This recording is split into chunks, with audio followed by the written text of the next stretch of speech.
Assalamualaikum warahmatullahi wabarakatuh. Waalaikumsalam warahmatullahi wabarakatuh. Selamat datang di podcast Jejak Sunyi.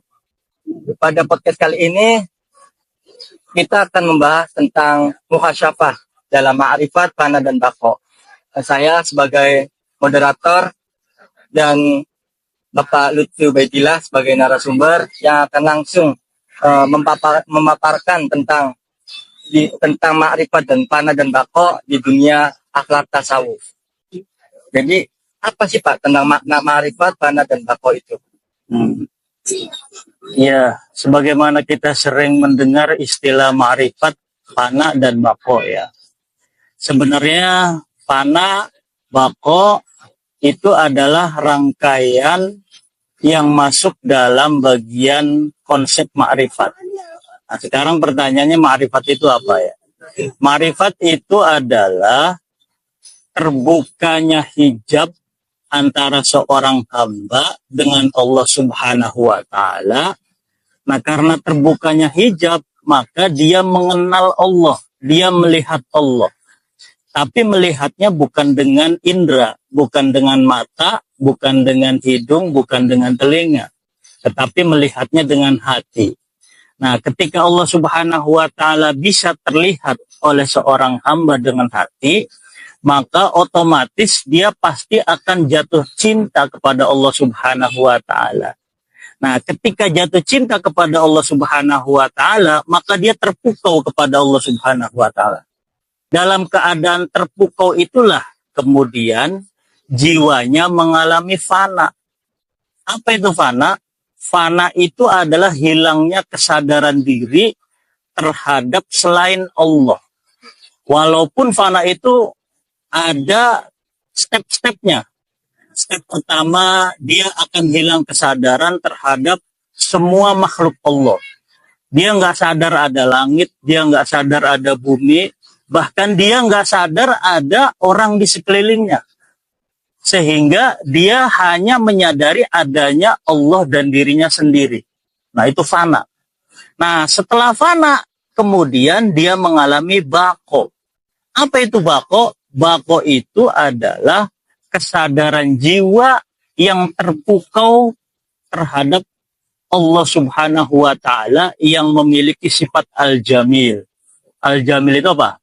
Yang maha indah. Nah, karena dia terpukau dengan yang maha jamil, yang maha indah, maka kesadaran terhadap dirinya pun hilang. Akhirnya yang dilihat cuman Allah Subhanahu wa Ta'ala. Maka tergabunglah di situ kondisi fana dengan kondisi baqo. Nah, ini yang dimaksud dengan fana dan baqo. Dan fana dan baqo ini masuk dalam konsep ma'rifat. Nah, kesimpulannya, ma'rifat itu adalah melihat dan mengenal Allah Subhanahu wa Ta'ala melalui hati tanpa adanya hijab yang selama ini kita rasakan, kita alami. Itu.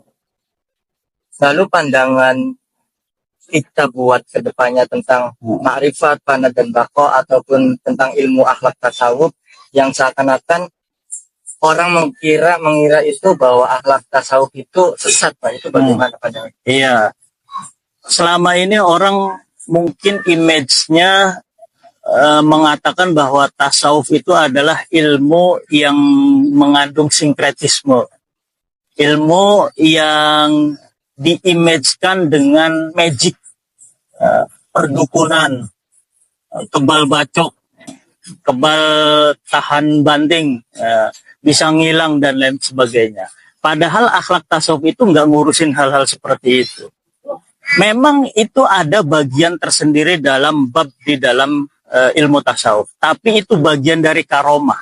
Nah, sementara karomah tersendiri itu adalah hal yang sebenarnya dijauhi dan dihindari oleh seorang kekasih Allah atau yang biasa kita sebut dengan waliullah.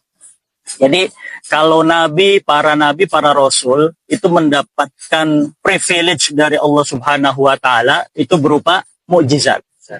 Sementara kekasih Allah atau waliullah privilege-nya adalah karomah. Tapi bagi para wali Allah, bagi para kekasih Allah sebenarnya privilege berupa karomah itu adalah sesuatu yang dihindari. Karena apa? Karena para wali Allah ini mengkhawatirkan dirinya ketika dia mendapatkan karomah, takut dirinya akan sombong, takut dirinya akan ria, sehingga apa? Sehingga itu yang akan menjadi hijab antara dirinya dengan Allah Subhanahu wa Ta'ala. Nah, kebanyakan orang itu kalau mengatakan ada karomah, itu pasti diimajinkan dengan ilmu tasawuf. Kemudian kalau ada orang bisa ngilang, mau senang sama seorang perempuan atau seorang laki-laki, kemudian dengan membaca wirid tertentu dia ingin agar orang lain senang sama dia, yang orang-orang mengatakan ilmu pelet. Kemudian orang pengen kaya dengan baca wirid-wirid tertentu, kemudian dia mendapatkan kekayaan dengan mudah, dengan instan, yang orang-orang bilang mengatakan apa itu? Ilmu apa, ngepet. Ada orang yang nggak suka sama musuhnya, kemudian orang lainnya yang tidak disukainya itu disiksa dan lain sebagainya. Orang mengatakan itu ilmu santet. Nah, kemudian banyak orang mengaitkan hal-hal seperti ini dengan tasawuf, padahal enggak. Tasawuf itu pada intinya adalah bagaimana caranya kita berupaya membersihkan jiwa raga kita dari semua perbuatan-perbuatan dosa dan maksiat, dan menghiasi jiwa raga kita dengan amaliyah-amaliyah solehah, dengan istiqomah, terus konsisten selama mungkin sampai sampai nyawa itu terlepas dari raga kita. Nah, tujuannya untuk apa? Pertama, tujuannya ingin mendapatkan ridha Allah Subhanahu wa Ta'ala. Kalau sudah mendapatkan ridha Allah Subhanahu wa Ta'ala, maka Allah akan bertajalli, memperlihatkan dirinya kepada orang yang membersihkan hatinya secara konsisten dan istiqomah. Memperlihatkan atau bertajalli, itulah yang dalam kondisi makrifat. Kita hijabnya hilang, sehingga kita bisa melihat Allah, bisa mengenal Allah, dan menjadi kekasih Allah tanpa ada hijab sekalipun, dan dilihatnya dengan hati, dengan jiwa raga kita. Nah, itulah inti dari tasawuf. Nah, sebenarnya teman-teman tuh ada yang masih pusing atau keder nggak dengan ilmu tasawuf? Baik, barangkali teman-teman mau menanyakan tentang seputar akhlak tasawuf, kita bisa ke ngobskuy, ngobrol penuh santuy. Nih. Sapa, nama saya Firtul Afkar. Iya nggak sih? Saya mau nanya Pak, kan syariat, tarekat, hakikat, dan makrifat itu tahapan penyucian dalam tasawuf ya?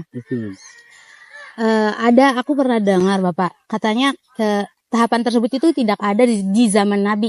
Jadi kita tidak perlu menirunya gitu. Tidak perlu pusing-pusing dengan 4 ini tersebut gitu. Apakah istilah-istilah tersebut sebenarnya sudah ada di zaman Nabi atau gimana Pak? Cuman kitanya baru gitu dong, atau bahasanya tidak. Yang pasti istilah-istilah tersebut memang tidak populer di zaman Nabi.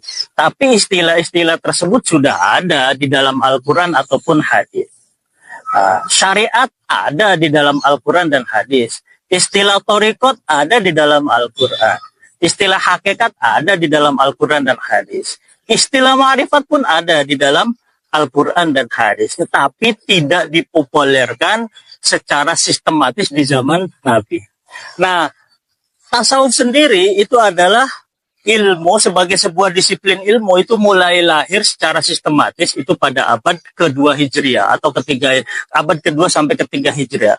Konon orang yang pertama kali mensistematisir ilmu tasawuf adalah Imam Hasan al-Basri. Karena itu berdasarkan dari praktek-praktek yang dilakukan oleh beliau. Ada juga yang mengatakan Sufyan Ats-Tsauri dan lain sebagainya, yang kemudian memiliki sahabat yang bernama Robiah al-Adawiyah. Nah, sejarahnya seperti apa? Sejarahnya adalah ketika pada zaman itu orang-orang Islam sudah mulai lupa dengan kehidupan asketis yang dilakukan oleh Nabi dan para sahabat. Mereka terpukau dengan kehidupan hedonisme. Karena apa? Karena kerajaan Islam sudah mulai berjaya tuh pada waktu itu. Di masa khilafah Bani Umayyah. Di zaman khilafah Bani Umayyah, itu Islam sedang berjaya. Kalau ada orang ingin mendapatkan emas, emas itu gampang diperoleh oleh orang-orang di zaman itu. Nah, karena orang sudah lupa dengan kehidupan beribadah kepada Allah, gaya-gaya hidup beribadah kepada Allah Subhanahu wa taala, maka ada sebagian orang dari kalangan ulama, dari kalangan tabi'in dan para sahabat yang masih hidup pada zaman itu, itu ada sahabat yang masih hidup, sahabat yang generasi akhir lah ya. Nah, itu mengkritik gaya hidup hedonisme yang dilakukan oleh kalangan kaum muslimin. Dengan mengkritiknya dengan apa? Dengan gaya hidup mereka yang mengucilkan diri dari perpolitikan, mengucilkan diri dari gaya hidup mewah. Dengan apa? Dengan sederhana. Kemudian mulai menggembar-gemborkan kita harus kembali ke Al-Quran dan hadis dengan gaya hidup yang sederhana. Nah, disinilah kemudian akhlak tasawuf itu dimunculkan. Nah, itu. Nah, kemudian istilah syariat, tarekat, hakikat, dan ma'rifat. Ini adalah 4 tahapan yang harus dipenuhi, yang ini dibuat oleh para sufi, khususnya para mursyid thariqat. Agar supaya apa? Agar supaya para murid-murid yang mendalami thariqat, mendalami ilmu tasawuf, dia mendapatkan tujuan yang diinginkan, yaitu dia bisa melihat Allah, mengenal Allah, kemudian dia menjadi kekasih Allah. Dan semua amal ibadahnya hanya diinginkan untuk mendapatkan ridho Allah Subhanahu wa taala saja. Ya, tahap pertama adalah syariat. Syariat itu adalah fondasi yang sangat dasar. Kalau seseorang tidak melakukan atau tidak memenuhi kewajiban-kewajiban syariat, maka dia tidak akan bisa naik dalam tahap berikutnya, yaitu tahap tarekat. Syariat mulai dari menjalankan sholat 5 waktu wajib, dari yang wajib, yang sunnah, yang wajib dan yang sunnah itu dianggap oleh seorang sufi seperti yang wajib, seperti fardu. Yang haram dan yang makruh itu dianggap sebagai haram. Maka seorang sufi yang sedang berjalan di jalan Allah itu akan menganggap bahwa yang wajib dan yang sunnah itu fardu. Menganggap yang haram dan yang makruh itu adalah haram, tidak dilakukan. Apalagi terhadap hal-hal yang bersifat remeng-remeng. Ya, remeng-remeng itu nggak ketahuan ini wajib, ini haram, ini halal atau enggak. Gitu. Ya, betul. Itu yang dinamakan dengan syubhat. Itu pasti dijauhi oleh seorang sufi. Ya. Nah, ini tahap syariat.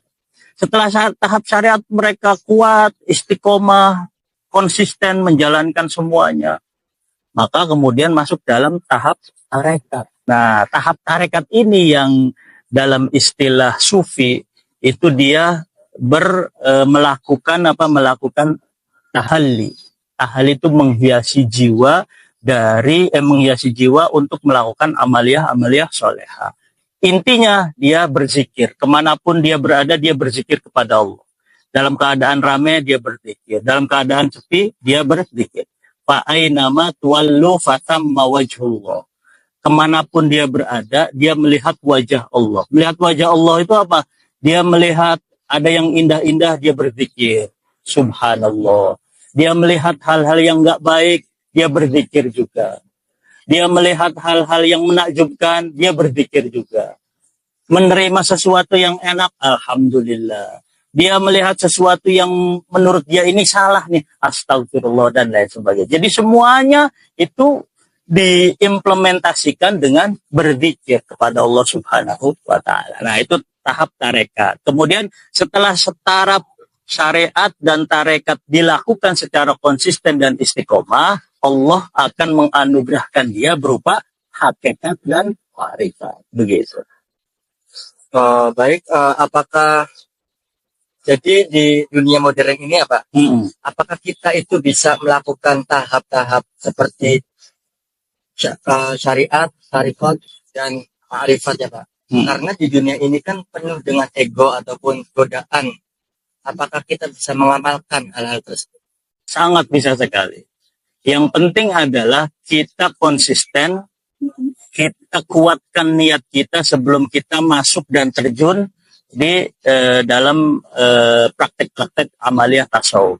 Ketika kita mau, katakanlah kita mau masuk thariqat, kita berbaiat kepada seorang mursyid, kita niatkan, ya Allah, saya niat ingin taqarrub kepada engkau dengan jalan thariqat ini. Thariqatnya kan macam-macam ya. Ada thariqat Qadiriyah, ada Naqsyabandiyah, ada apalagi Satoriyah, ada Tijaniyah, dan lain sebagainya. Nah, thariqat-thariqat ini yang membimbing kita oleh mursyid kita, agar supaya apa? Agar supaya kita melakukan amaliyah-amaliyah yang sudah dirumuskan oleh para mursyid. Nah, pertanyaannya, apakah amaliyah-amaliyah itu bisa dilakukan pada zaman modern ini? Sangat bisa. Yang penting kita konsisten. Yang penting kita komitmen. Komitmen kepada Allah, saya ingin mengabdikan diri kepada engkau ya Allah. Apapun persoalannya, apapun yang saya hadapi, apapun godaannya, pasti akan kita enyahkan. Godaannya kan macam-macam.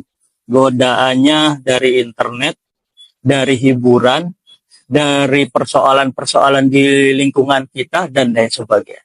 Nah, sebenarnya kalau kita ingin menilik pada beberapa dalil, kalau kita awali dengan niat, maka semuanya akan berjalan lancar. Bagaimana disabdakan Nabi apa? Innamal a'malu binniyat. Segala sesuatu itu tergantung dari niat. Kita mau kuliah, apakah kuliah itu persoalan duniawi? Enggak. Kalau kita niatkan ingin mendapatkan ridha Allah, maka kita kuliah itu bagian dari amaliyah thariqat. Kita baca buku. Kalau kita niatkan ingin mendapatkan ridha Allah, karena Allah menyuruh kita untuk mencari ilmu, maka kita baca buku adalah bagian dari amaliyah thariqat. Kan begitu. Kita buka HP. Buka HP-nya untuk apa? Kita niatkan ingin menjalin komunikasi dengan sesama teman, dengan sesama muslim, dengan orang lain, dengan saudara, dan lain sebagainya. Kita niatkan ingin mendapatkan ridha Allah. Nah, kita buka HP itu bagian dari amaliyah thariqat, karena diniatkan untuk mendapatkan ridha Allah. Jadi segala sesuatu itu punya potensi untuk mendatangkan ridha Allah. Itulah amaliyah thariqat. Ya, Jadi yang penting kita harus bisa beristiqomah ya Pak. beristiqomah dan niatnya harus diluruskan hanya untuk Allah. Gitu. Barangkali dari teman-teman ada Iya. yang tanyakan. Kang Saban, yang ingin saya tanyakan bagaimana cara menghilangkan stigma di masyarakat atau lebih ke tips and triknya ya Pak ya. Setelah tadi mendengar penjelasan dari Bapak bahwa sebenarnya tidak serumit dan tidak semenakutkan itu tasawuf itu gitu ya. Bahkan sebenarnya ya layaknya seorang muslim atau seorang hamba ya memang harus dijalankan seperti itu. Tapi kan stigma di masyarakat itu tidak seperti itu ya Pak. Nah, bagaimana cara menghilangkannya, terutama stigma di masyarakat itu terkenal orang yang mengikuti tasawuf gitu ya, atau masuk ke dalam tasawuf itu benar-benar kan harus meninggalkan dunia gitu ya, berbanding terbalik dengan kehidupan saat ini seperti itu. Tapi kan sebenarnya setelah tadi mendengar penjelasan, oh sebenarnya ya tidak serumit dan tidak seperti itu. Nah, bagaimana cara menghilangkan stigma di masyarakat? Nah, begini. Apa perbedaan antara orang yang mendalami tasawuf dengan orang yang tidak mendalami tasawuf? Orang yang mendalami tasawuf, insya Allah dia akhlaknya akan baik. Akhlak kepada Allahnya baik, akhlak kepada sesama muslimnya baik, akhlak kepada sesama manusia atau sesama makhluknya baik. Nah, agar supaya kita menghilangkan stigma kepada orang-orang bahwa tasawuf itu jelek, buruk, tidak bisa diikuti, tidak bisa dijalani di zaman modern ini, maka kita sebagai orang-orang yang masuk mempraktekkan amaliyah tasawuf, kita pertontonkan bahwa kita ini orang yang berakhlak baik. Nah, karena itu yang membedakan antara orang sufi dengan bukan sufi. Banyak orang syariatnya kuat, ilmu fikihnya jago, ilmu kalamnya jago, ilmu kimia jago, ilmu fisika jago, ilmu biologi, matematika, dan lainnya jago. Tapi ternyata ada di kalangan mereka yang akhlaknya nggak baik. Korupsi, nyolong, apalagi keluar perkataan-perkataan yang jelek dan lain sebagainya, itu bukan bagian dari praktek tasawuf. Nah, yang membedakan orang sufi dengan orang-orang selain sufi yang benar ya, sufi yang tidak hanya mengaku diri saya sufi, bukan. Orang sufi itu akhlaknya baik. Kalau ngomong, kalau berucap, dia tidak menyakiti orang lain. Isinya nasihat dan mengandung hikmah. Nah, ini yang perlu ditekankan. Jadi kalau kita terjun di dunia tasawuf, maka kita tunjukkan bahwa kita tuh berakhlak baik. Tapi sekali lagi, kita berakhlak baik itu dalam rangka mendapatkan ridho Allah, bukan ingin ria kepada orang lain. Kalau ria, mungkin di tempat sepi kita akhlaknya jelek, akhlaknya bejat. Tapi di tempat ramai, wah, seolah-olah dia seperti ustadz, seperti ulama dan lain sebagainya. Di tempat sepi, di tempat yang orang tidak mengenalnya, dia pacaran di tempat sepi dengan lawan jenis, berkholwat. Tapi di tempat ramai justru dia mengeluarkan fatwa-fatwa yang bagus. Nah, itu bukan sufi, bukan orang yang berakhlak tasawuf. Tapi kalau orang berakhlak tasawuf, mau di tempat sepi, mau di tempat ramai, ya dia berakhlak baik kepada Allah Subhanahu wa Ta'ala dan kepada sesama makhluk. Berarti tapi dalam kehidupan sehari-hari dia berjalan normal seperti Normal biasanya, saja, Pak, ya? normal saja. Yang membedakan adalah hatinya terikat dengan dunia atau tidak. Itu yang membedakan. Dia punya mobil Mercy, tapi hatinya tidak terikat dengan Mercy. Nah, itu sufi. Berbeda misalnya dia orang miskin, tapi hati dan pikirannya, ya Allah, saya pengen Mercy. Ya Allah, saya pengen wanita cantik. Ya Allah, saya pengen laki-laki ganteng. Nah, itu bukan sufi. Karena pikirannya selalu duniawi. Seperti kisahnya Syekh Ibnu Arabi ketika ada muridnya yang sangat miskin. Itu muridnya dari Maroko, dari kota Fes ya. Muridnya ini punya murid lagi. Nah, muridnya Syekh Ibnu Arabi itu ingin berdagang di Andalusia. Andalusia itu Spanyol. Itu kampung halamannya Syekh Ibnu Arabi ya. Nah, si murid-muridnya Syekh Ibnu Arabi sebelum berdagang itu sowan dulu ke gurunya. Guru, saya mau berdagang ke Andalusia. Apakah Anda ingin memberikan nasihat kepada saya? Kata gurunya apa? Kata gurunya, saya tidak akan memberi nasihat kepada kamu, tapi saya mau nitip. Nah, nitip apa? Di Andalusia ada guru saya namanya Syekh Ibnu Arabi. Tolong datangi guru saya dan mintakan nasihat untuk saya. Nah, gurunya ini kerjaannya tiap hari memancing. Jadi untuk mencari nafkahnya itu dengan mancing. Ketika ikan dapat, katakanlah 1 kilo, dia hanya mengambil seekor, dan yang seekor pun itu dipotong. Yang kepalanya buat untuk makan, yang dagingnya dia berikan kepada fakir miskin. Itu setiap hari begitu. Setiap hari begitu. Nah, ketika muridnya mau pergi ke Andalusia, dia minta, tolong sampaikan kepada guru saya yang bernama Syekh Ibnu Arabi, mintakan nasihat untuk saya. Singkat cerita, si muridnya ini pergi ke Andalusia, dia ketemu dengan Syekh Ibnu Arabi, dia terkaget-kaget. Syekh Ibnu Arabi ini sangat kaya sekali, rumahnya bagaikan istana. Dia memiliki pelayan sebanyak 35 pelayan. Ketika dia masuk, dia disuguh dengan makanan-makanan mewah, makanan-makanan yang berharga mahal. Kudanya itu memiliki kuda yang sangat banyak dan bagus-bagus.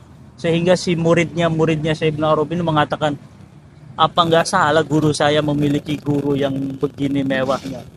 Kok seolah-olah dia hubud dunia, cinta kepada dunia. Ketika masuk ketemu dengan Syekh Ibnu Arabi, dia memperkenalkan diri bahwa dia itu muridnya Syekh ini. Oh ya, kata Syekh Ibnu Arabi. Terus apa maksud kedatanganmu? Kata murid-muridnya Syekh Ibnu Arabi, maksud kedatangan saya adalah ingin menyampaikan pesan dari guru saya. Mohon nasihat untuk guru saya. Kata Syekh Ibnu Arabi, sampaikan kepada gurumu, jangan pernah memikirkan dunia. Nah, murid-muridnya ini kemudian terkaget. Loh, kok justru guru saya yang dinasehati jangan cinta dunia, padahal Syekh Ibnu Arabi sendiri hidupnya mewah begini.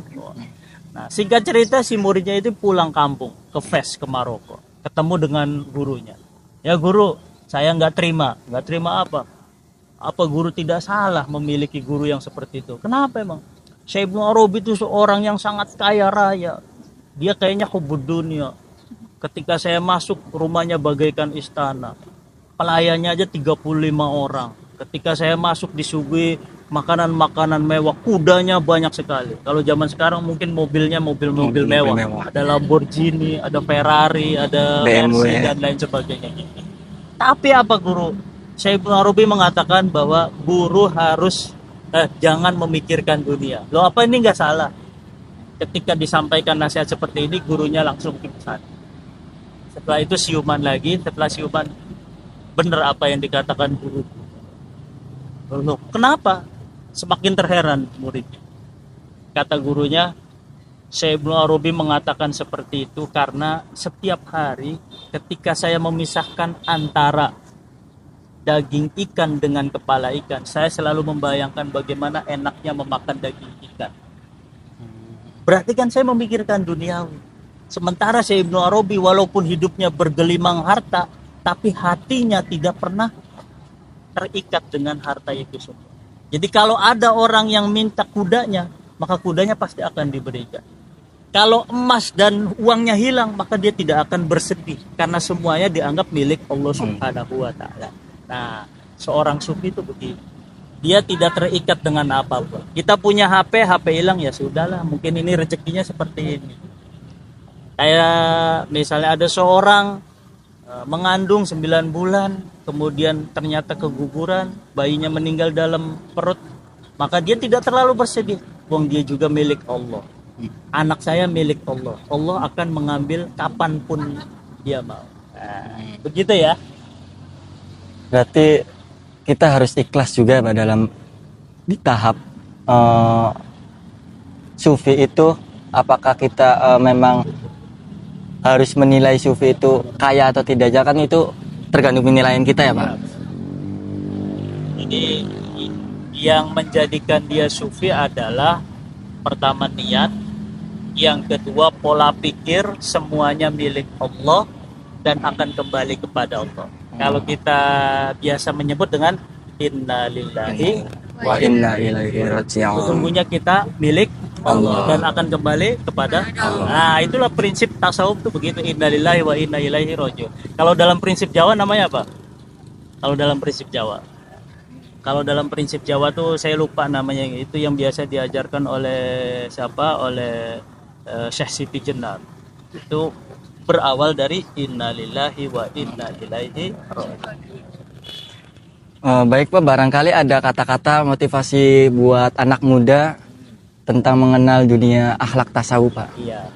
Jadi akhlak tasawuf bagi anak muda itu sangat relevan untuk mengarungi dunia modernitas pada zaman ini dan menyongsong dunia masa depan. Akhlak tasawuf adalah modal ketika kita mencari ilmu dan mencari jati diri kita.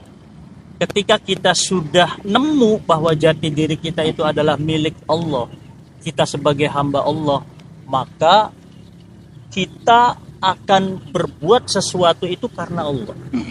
Saya sekolah, saya kuliah, saya mencari ilmu ya karena Allah menyuruh saya untuk mendapatkan ilmu.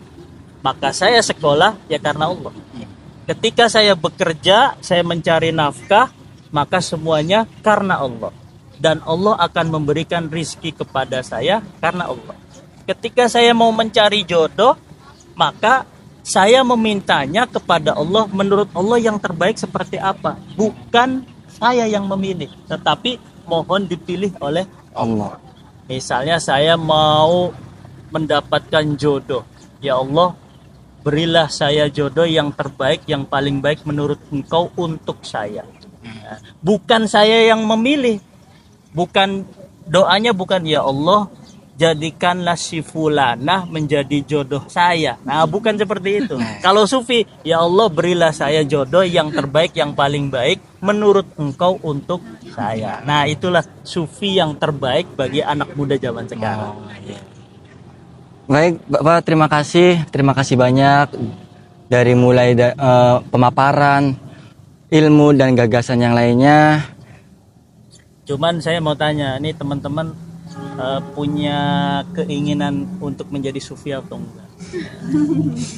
Karena sufi itu gampang. Untuk menjadi sufi itu gampang. Tidak harus dia menjadi seorang yang pengangguran. Seorang sufi bisa menjadi pejabat, seorang sufi bisa menjadi mahasiswa, seorang sufi bisa menjadi pelajar, seorang sufi bisa menjadi pedagang. Banyak sufi yang berdagang. Syekh Siri As-Sakoti itu seorang pedagang. Syekh Junaid Al-Baghdadi itu seorang pedagang, tapi seorang sufi. Banyak sufi yang pejabat. Siapa?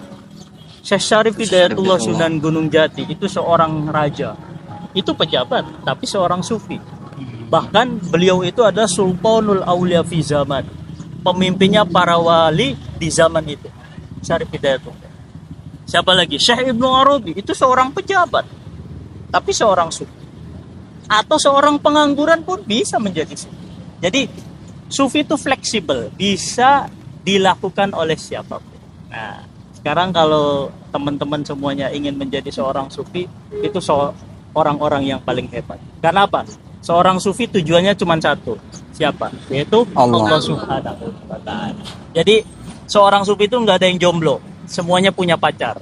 Kalau ditanya, kamu sudah punya pacar belum? Sudah. Pacar saya Allah Subhanahu wa Ta'ala. Begitu ya. Baik, terima kasih. Kata-kata buat hari ini adalah tetap berbuat baik dan tetaplah membumi hingga esok hari adalah rahasia ilahi. Cukup sekian. Wallahu muwaffiq ila aqwamit thoriq. Pada kesempatan kali ini, terima kasih banyak buat Bapak Muhammad Lutfi Ubaidillah dari segala pemaparan, gagasan, dan ilmu yang sudah diberikan kepada kita semua. Mudah-mudahan bermanfaat. Sekian dan terima kasih. Wassalamualaikum warahmatullahi wabarakatuh. Waalaikumsalam warahmatullahi wabarakatuh. Terima kasih, Pak.